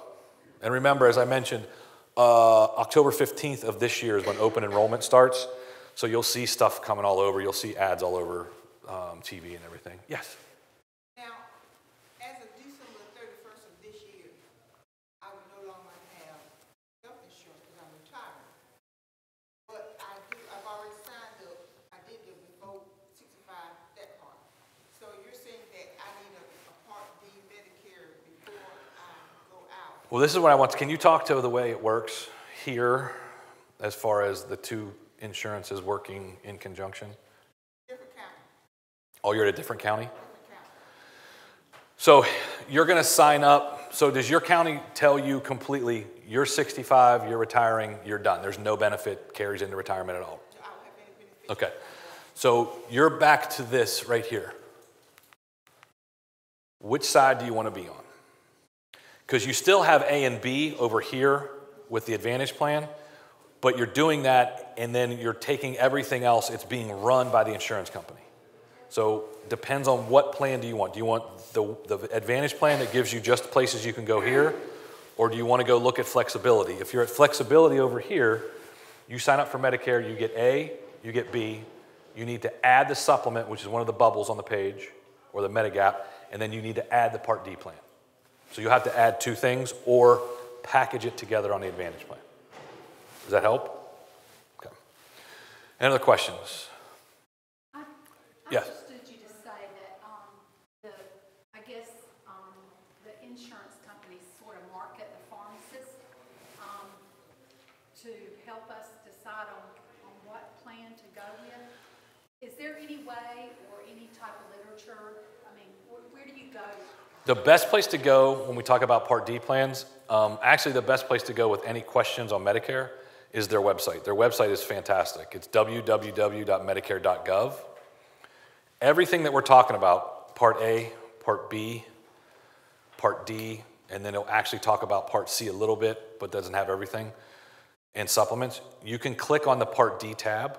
It will ask you for your zip code. It will ask you for your prescriptions you were on, and it will actually go through a lot of the different plans that are available based on where you are, and then different cost levels. Because again, remember how I said, what plan are you on? They said, I got this plan, it's $19, it's really good. the flip side to that is, what plan are you on? Oh, I'm on this plan. It's awesome. It's $58 a month. It's $5 copays. I'm on 3 generic drugs. Do I need to pay $58? No. I can pay probably $19. So you really want to monitor it and say, which plan best suits me? Have your prescriptions. Number one, the pharmacist can do it for you too. Because again, like I've said, a lot of these companies have armed the pharmacist with different either websites or calculators and can scan through and help people find the best plan. And that's really been a new trend in the last actual about 5 years. But did I understand you to say that the Part D is the one that you can change as you need? Part D is the one that's flexible to go back and forth. You're not penalized. You're not penalized. Can't do that with anything else, but Part D is the one that you're allowed to jump back and forth. Okay? So let's talk about supplement. Oops. Last piece, the supplement. Yeah, go. Does Medicare work good with TRICARE for life? If you have TRICARE for life, the only thing you need is to sign up for A or for B, because it covers everything. It's fantastic coverage. Thank you for your service. Awesome. Any other questions? Let's talk about Medicare Advantage. So this is the policy or the insurance company that's going to come behind A and B. You're going to have 2 cards now. You're going to lay it down, lay the supplement behind it. They're going to run the bill twice. Think of it this way. Take a pyramid, if you flip it and stick it in the ground. The pyramid that is in the bottom is the point, and it's very narrow. As we start to go up the pyramid, it gets wider and wider and wider, correct? That wider and wider represents all of the things that the supplement will cover after Medicare A and B does not cover it. So the best ones are going to be the widest list at the top of that inverted pyramid, right? Here's how they title, or here's how they describe the plans. I've used the word part, and I've given you a letter, right? Part A, Part B, Part D, to totally confuse the heck out of everyone. They said, here's what we're going to do. We're going to use the word plan, not part, and we're going to stick another letter next to it. People lose their minds over this part, right? My dad thinks he has a fantastic Part F, and I want to slap him because there is no Part F. I'm like, I love you, Dad, but I've been going over this for 10, there is no Part F. There's a plan. He has a plan, and then it is the letter F. The 2 that are on the top of that pyramid that are the best right now, Plan F as in Frank and Plan C as in George. The 3rd one is C as in Charlie. I got ahead of myself. I just heard that back, and I'm like, that's what happens when you talk for 2 hours. But Plan F as in Frank, C as in Charlie, and then G as in George is number 3, okay? They're all very, very close. If you noticed, I didn't tell you what insurance carrier to go with, because if there are 3 different carriers and they're offering a Plan F, by Medicare standards, you have to cover this. You can't have, well, I'm going to cover this much, I'm going to cover this much, and then my Plan F only covers this much, and it's $50 cheaper. It's not a Plan F, right? You have to meet the criteria. So look at F, C, and G as far as what are the best ones for me to go with, because those are the ones that are going to give you, and if you package it right, I'm telling you, I can go through a laundry list. I have my mother-in-law that was diagnosed with AFib. She had heart ablation. I had my mom with not 1 but 2 hip replacements and a knee replacement. My dad had a heart cath, and my father-in-law just flew from Florida up to Charlotte to get a triple bypass done and then recuperate at my house. I thought I was off the hook with that guy because he was in Florida. So I've now officially had all 4 of my parents and my in-laws. My kids are just come home every week like, who's in the back room recovering? I'm like, I don't know, just go knock, because someone's in the back room with a walker, a wheelchair. We got nurses that come in for physical therapy. I had to put up a key card. Like, you have to swipe your Medicare card just to get in the room now. Like, it's just crazy. My point is, all of them have traditional, F, or C. So think about my father-in-law. Lives in Stuart, Florida. He's there by himself, no one else, no relatives. He's got to get triple bypass. We get him from his group, gets referred up to someone in Charlotte. We go through, we meet with him. He picks one of the surgeons. He goes in, triple bypass, hospital for 5 days, our house for 3 weeks. If he was in an Advantage plan, do you think that would have ever happened, right? Just because they're not set up like that. They're set up to be, and there's nothing wrong with it. Just understand that you lose some flexibility if it's Advantage versus traditional, okay? And again, supplements. The difference is, though, as I go up that pyramid, what goes up? cost. So you got to figure out what is in the budget, what isn't. But I always tell people start with F or C or G and then go from there. So let's look at the cost real quick. So, what is that? Am I getting the hook? Is that an alarm? Let's look at the cost on a monthly basis and then annual and then per husband and wife. So remember, Medicare Part A per month is $0. Medicare Part B is $134 in the first bracket. Most of the people are, once we get into retirement, we want our income to be lower based on taxes, so we go with the $134. Medicare Part D, I told you there's hundreds of plans. How can you possibly tell me what I'm doing? We can't tell you exactly, but what we do is we have all 50 states, and then inside each state we have some metro areas, and we have data on what the average Part D plan costs. It's not perfect science, but it's better than sitting back and saying, well, I'm going to think it's 15 when it's actually closer to 43 on average. Medigap Policy C. Remember what I told you? We're going to do Medigap, plan, and either F or C. We price out C, and we're going to give you the average price for your plan C here where you live, whether it be North Carolina average or if we can drill down into possibly Raleigh or anything else around. Those costs that you see on the screen, though, are for Columbus, Ohio, where we're based out of. I will tell you that my parents pay more for their plans than $188. It's like $196, so it's a couple dollars more. That same plan in Palm Beach County, Florida is $225, and in New York City it's $250. Because the plans, based on geography, metro versus non-metro, I mean, Florida just in general, right, you're going to pay more because of just the demographics. That cost can move up and down. So what we're going to do is we're going to give you averages based on where you live. Does that sound good? Here's the problem. It's $4,300 for an individual. It's $8,700 for husband and wife. Now, part of that's going to be possibly paid for by Social Security, but go back to what I said it costs per individual over the age of 60. That's healthy. $1,200 to $1,500 a month. It looks like a huge number, but it actually is the cheapest coverage and the best coverage for the dollar amount. Unless you try to go public, which again you won't, you will not. Can you talk again about how yours works together for people in this county? For employees of Onslow County government, if you were employed before July 1st, 2009, you can continue your medical insurance until age 65. And Onslow County will continue to pay your employee portion of your medical insurance. Once you reach age 65, then the medical insurance goes away and Medicare takes over at 100%.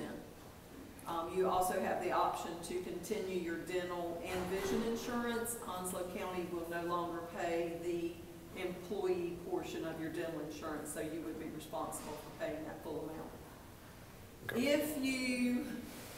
Onslow County is unique in that if you reach age 65 and you go on Medicare, but you're still working, Onslow County's insurance remains primary and Medicare does become secondary. So you really don't need this, back to this kind of scenario we were talking about. If you're going to continue here through 65, you don't even need to worry about the nasty letters that you're going to get, because you don't want to pay for B, because your coverage already is actually primary. We have a lot of people that come back and say, after we do this, and they're like, well, I've been paying for Part B for like 6 months. Call them, go back and say, look, I'm paying for something I don't need because I'm still employed. You got to understand, they have no idea that you're still working. So that's a big thing. So you can stay here in the county and just go all the way through. You're going to get a Medicare card, stick it in the drawer. When they call or when they give you a letter, say, I do not need Part B, I am still employed. They're going to say, we're going to penalize you. You're like, I already know, I talked to Tim, it's okay, you're going to be fine. Because then when you quit working, then you can migrate over and do Medicare. Does that make sense? Okay. Just remember, if you were hired on or after July 1st, 2009, once you resign or retire, your medical insurance goes away. So you do not have the option to continue that coverage. I'm sorry, go ahead. So if I retire at 62, I can keep my county benefits till 65. Yes, ma'am. I will get my Medicare Part A and B. I will get my TRICARE for life as a... You have TRICARE for life? Yeah. My husband is retired. Do I need Part D? No. TRICARE in essence covers all the pieces you would have to add. All they ask you to do is just sign up for A and B, because TRICARE right now, the way it is, someone under 65, TRICARE is primary, right? They're covering everything. Now, understanding that Medicare is going to kick in, and this is not just TRICARE, it's a lot of companies do it, a lot of different entities. When you hit 65, do us a favor. Go get A and B. We're going to step back and be the secondary. So that helps the underlying costs go down for the overall plan, right? Because they're not primary anymore. They're becoming secondary and not paying out as much. We've paid into and we're going to pay into Medicare. So they're saying go get a bulk of the cost off Medicare and then we're going to cover everything else. Good? So your TRICARE will be your supplement in Part D.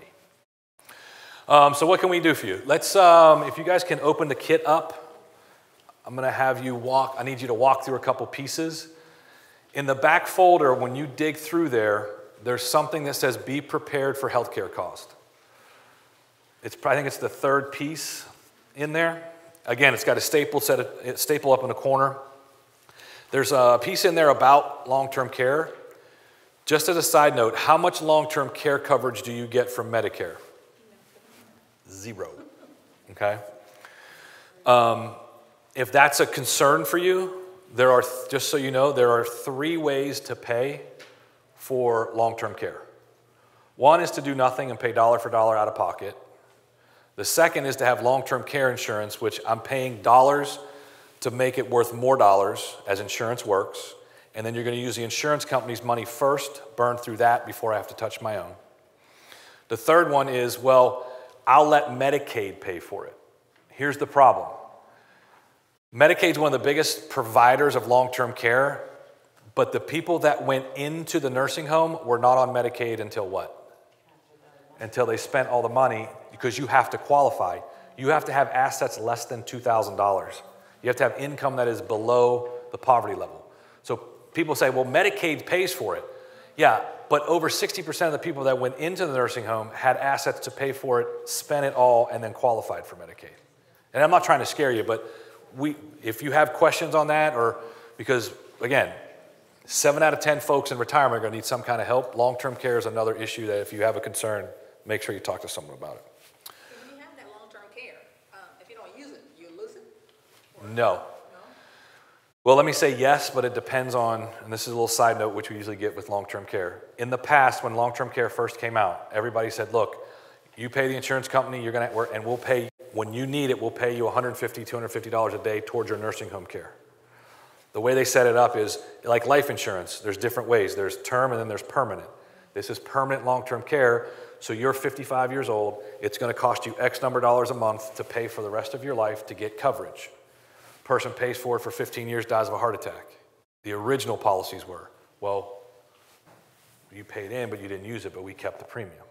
And everybody, that's when that first came out, everybody lost their mind, right? They're like, this is the biggest scam in America. There was a thing that came out in late 1996 that was a law that says there is no way that you can have a use it or lose it policy. So anything purchased after 1996, one of two things is going to happen. I'm either going to pay in and then use it, and then the balance that I don't use will be paid to the beneficiaries, or I'm going to pay in, never use it, and all that money goes back to the beneficiaries with a little reduction based on for not using it. So that scare tactic, or I shouldn't say scare tactic, but that bad rap that long-term care got was everything previous to 96. So mine that I might have purchased not after 1996 should have that buffer in there. But Yeah, and you, yeah. Sure. And then talk to me before you leave so I can give you a little thing, couple things to ask, questions to ask. Everybody have this thing pulled out? All right, do me a favor. Go to page 3, and I'm kind of doing this without having one in front of me. We have another questionnaire built into the cost of healthcare. Okay, I showed you that the total of the monthly bill, husband and wife and husband, $8,700. Here's the problem. Will it be $8,700 in 5 years? No. Will it be $8,700 in 10 years? No. Where's it going to be? Probably higher, right? Healthcare inflation runs 2 to 3 times faster than general inflation, meaning going to the grocery store, I go either to Food Lion or Publix and I spend $100. I hold that receipt, I go in a year later and buy the same list. It's now 102, 103. So that's 2 to 3%. Healthcare runs between 5 and 8% a year increases. So all those premiums I showed you are going to keep increasing. We ask you some really quick, this is not like homework like Social Security. We're going to ask you, how old are you? When do you plan on turning on Medicare? Actually, when do you plan on retiring? Where do you plan on living in retirement? What your income bracket is? And we give you the same brackets that Medicare looks at, 85 or less, 170 or less. And then we ask you 10 healthcare questions. This is not to qualify for Medicare. It's not to get disqualified for Medicare, because when you sign up for Medicare, they don't ask you any questions, right? But we ask you, do you have high blood pressure, high cholesterol, diabetes, cardiovascular disease, MS, cancer? Are you a smoker or tobacco user, cane walker or wheelchair? And do you have diabetes or cardiovascular in the family, right? Those questions. If you check yes, it doesn't have anything to do with what you're going to pay for your premiums for Medicare. But if I'm standing here and said, I have high blood pressure and high cholesterol, and the gentleman next to me does not, when we sign up, we're going to pay the same. But throughout the year, who is going to pay more for prescriptions, doctor visits, and tests? Me, right? Because he's completely healthy. I'm going to have out-of-pocket stuff. We use those questions just to say, hey, if you have a condition, you're going to have to throw a little bit more out of pocket, because those are certain things that won't be covered by Medicare. Does that make sense? This is not approved or disapproved for Medicare. We're just throwing in another column for additional cost. Do me a favor and flip to page 4, or is that 4? Yeah, page 4 that has the 2 graphs.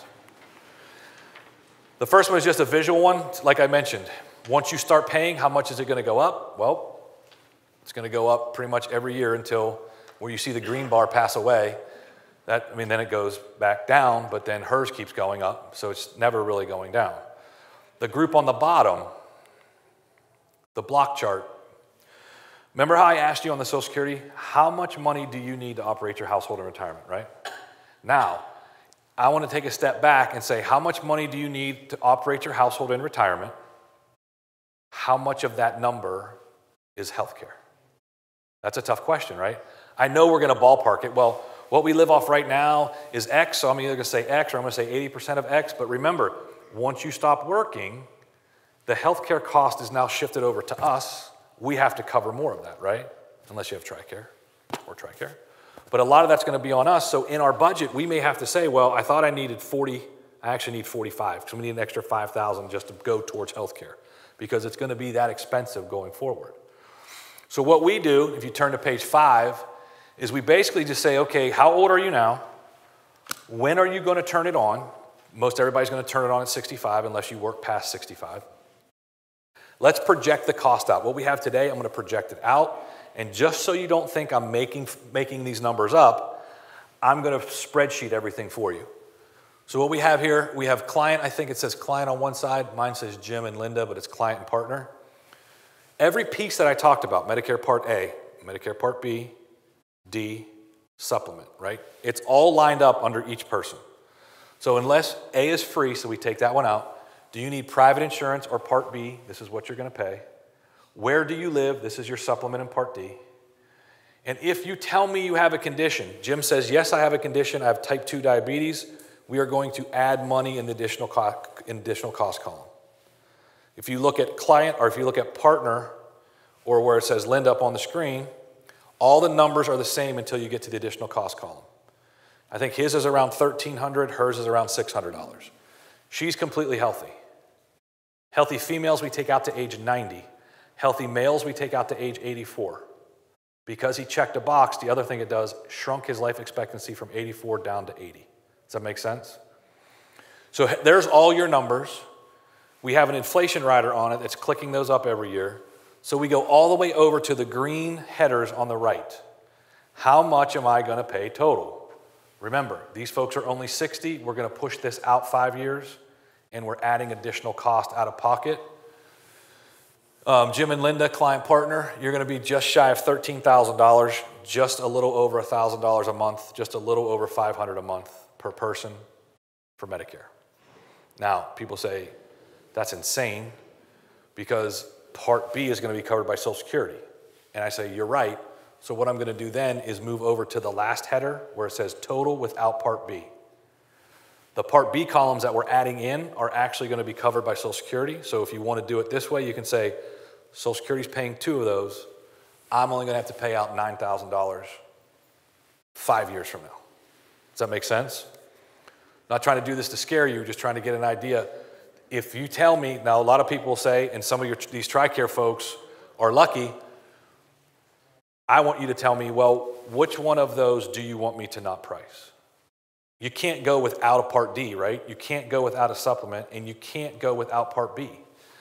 So the folks that have TRICARE, though, they can say, look, and we run the report 4 different ways. Just show me what Part B costs, because everything else is covered. Otherwise, we have to do, the only thing I can throw out on this one is I can take the additional cost column out for you if you want me to. That's up to you. We suggest no, but if you say, look, just show me premiums, then what we're going to do is we're going to take that additional cost column out and just show you totals for for B, D, and a supplement, and then how that looks once Social Security picks up Part B. Does that make sense? There's a lot of numbers on it, but we just gave you every number you possibly could need to figure out what does this look like. If you go back into the kit, what you should see is the same scenario again. We're at 324. You're going to see something that looks like this, has the N and the eagle on it. This is the healthcare questionnaire. It's only 1 page, it's not 2. All you have to do is give us your information on the top. If you're single, your information. If you're husband and wife or partner, you can do it on the second. You can fill the second one in. And then everything else, this one literally takes not even 5 minutes to fill out. All you got to do is just check a box. Yes, I do, or no, I don't have a condition. Check the box, check the box. Very, very simple. Then it's going to ask you about income. Check a box on the income. And then we told you we run the report 4 different ways. The top one is all the pieces and parts and Medicare, and out-of-pocket costs. If you say, Tim, I don't care about out-of-pocket costs, go to the second one. If you say, Tim, I have a benefit that pays my supplement, I don't need a supplement cost, you go to the third. And for our folks with TRICARE, you would go to the fourth, which is in essence A and B only, which really is just B, because TRICARE covers everything else. So we run it all 4 ways. Same thing back up on the top right corner. You can see we have an 800 number. We have a fax number. We have an email address. Between healthcare and Social Security, we have a team, 8 people dedicated in Columbus, Ohio, for both Mike and I, that all they do is sit there and answer any question you have on healthcare. Again, not to sell you products, we don't sell healthcare. Walk you through the scenarios, help you fill it out. Once you get it back, help you go through it just to get a better idea. Because if you're going to do Social Security and you're going to tell me how much you need, make sure we understand how much healthcare is inside that need. See why we do the 2 together, kind of? Because they kind of coincide a little bit. What questions do you guys have for me on Medicare? Yes? I noticed one of the things that pulled out the past about specifically is multiple sclerosis. Is there a reason for that? What is the cost of the meds? That, ongoing treatments. Just so you know, this is not nationwide making this up. The group that we use is Healthview Services. And we try to act more general macro conditions, because things that are going to affect style of life, quality of life, cost, and then longevity. So we can't, and we don't want this to feel like it's life insurance or anything. We're just like kind of general. These are the things that they see, the bigger ones, that are going to cost more money. Okay. Myself and Mike will be here if you guys have questions. Key to this whole thing. Have you guys ever seen this before, either healthcare or Social Security from us? This is just a couple things that Mike has as far as resources behind him. We wanted to come in today, do purely education. Once you get these done, you can sit down with Michael. As I mentioned, we're going to look at pension, we're going to look at Social Security, we're going to look at savings, right? We got to recreate those paychecks. He has additional software and tools that can say, well, I can see what your pension's going to be. I can see what Social Security is now. Let's look at savings, and let's see how on track you are, right? You see it all, you see like Fidelity, and you see like, who else does it? There's a lot of places on TV, they're like, well, are you on track? And what's your number? Like Voya ING. Problem is, you go and do that with some folks, they charge you for the plan. I was an advisor for over 10 years. We charged for plans. Everything that you can do through Michael is free. Like, this is part of the request that we have from the counties. They're like, give us more data, education, and information for the participants, because they're starving for it. And not here, everyone's just not equipped to have people sitting in an office being able to answer all these questions, because it's crazy. So make sure you meet with Mike. Just add on to that. So let me just give you the website as to where you can go to get this additional tool, as well as other tools that we have available on the website. It's www.nrsfor,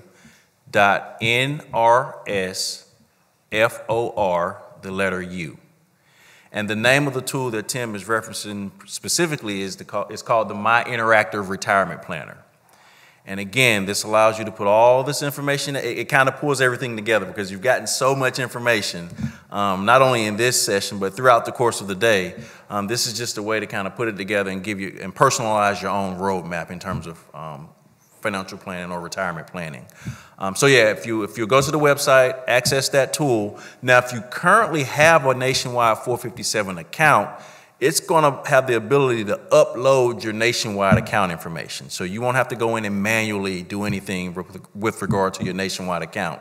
However, if you don't have an account, then you will have to manually, if you have a 401k or an IRA or an account somewhere else, you will have to manually update that. And so what it does is it ultimately creates what we call a retirement readiness report. And it's about a 5-page report, but it really gives you an idea as to, based on the income needs and based on your income sources, it gives you an idea as to where you are in terms of tracking towards retirement planning. And you don't have to have an account with Nationwide to run everything or to meet with him. Correct. You don't need to have the account. All of this, again, for us to be a vendor in here, for us to come in and be part of it, this is what we are offering as part of our overall package. So don't think that you have to have an account with Nationwide, but you can still meet with Mike and you can still run these reports. Correct. Website again? www.nrsfor.com. So Nationwide Retirement Services, it stands for, right? NRS? Nationwide Retirement Solutions For you.com. Yep. .com.